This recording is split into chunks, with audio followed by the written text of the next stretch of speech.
Bharatiya Janata party నేతృత్వంలోని NDA కూటమి ఢిల్లీ ఎన్నికలలో అఖండమైన విజయాన్ని సాధించి లిక్కర్ స్కామ్లో పలు కుంభకోణ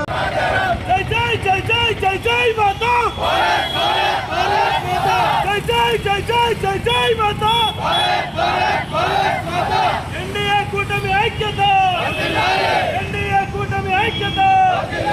భారత్ మాతా కీ నరేంద్ర మోడీ గారి నాయకత్వం, కేసీఆర్ గారి నాయకత్వం, చంద్రబాబు నాయుడు గారి నాయకత్వం, పవన్ కళ్యాణ్ గారి నాయకత్వం, శ్రీ గారి నాయకత్వం.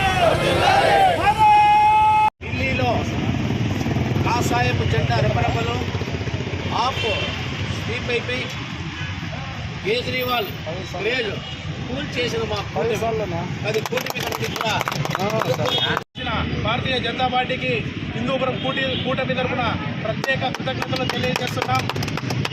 నరేంద్ర మోడీ గారి నాయకత్వంలో ఎన్డీఏ కూటమి దేశంలో అభివృద్ధి పథంలో దూసుకుపోతుంది.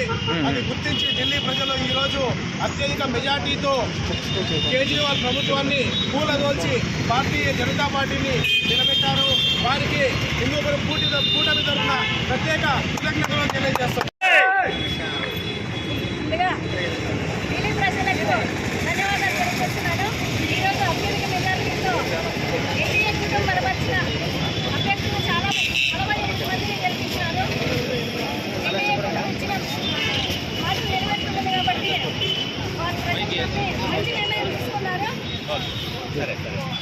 నిన్న బడ్జెట్ సమావేశాలు కూడా అందరికీ అవకాశాలు ఉన్నాయి కాబట్టి ఇంత మెజార్టీ వచ్చింది.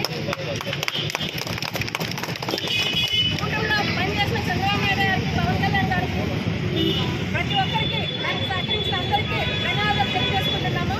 భారత్ మాతాకి పార్టీ ఏదైతే ఈ యొక్క కుహ్న లౌకికవాదులు అనేకమైనటువంటి అభద్రతా భావం అని చెప్పేసి భారతీయ జనతా పార్టీని అక్కడ ఉన్నటువంటి ప్రజలకు దూరం చేశారు. ప్రజలు తెలుసుకున్నారు ఎవరు నీతి విద్యార్థిగా ఉంటారు, ఈ దేశాన్ని ఎవరు కాపాడే సత్తా ఎవరుకుందని చెప్పేసి ఈరోజు వాళ్ళందరూ తెలుసుకొని మనం ఓటు ఇవ్వడం జరిగింది. దాదాపుగా 48 సీట్లు 70 సీట్లకు గాను 48 సీట్లు పంపర్ మెజారిటీతో ఒక గెలుపొంది దేశం దశాదిశ యొక్క నిర్దేశాన్ని ప్రకటించింది. కాబట్టి ఈ యొక్క గెలుపుకు ఆంధ్రప్రదేశ్ ముఖ్యమంత్రి నారా చంద్రబాబు నాయుడు గారు, అలాగే జనసేన అధినేత పవన్ కళ్యాణ్ గారు అక్కడికి వెళ్ళి ఈ యొక్క విజయంలో వాళ్ళు కూడా భాగస్వామ్యం పంచుకున్నారని చెప్పేసి కూటమి ప్రభుత్వానికి ఇక్కడ ఉన్నటువంటి నాయకులకందరికీ పేరున ధన్యవాదాలు చెప్పుకుంటూ ఉన్నాము.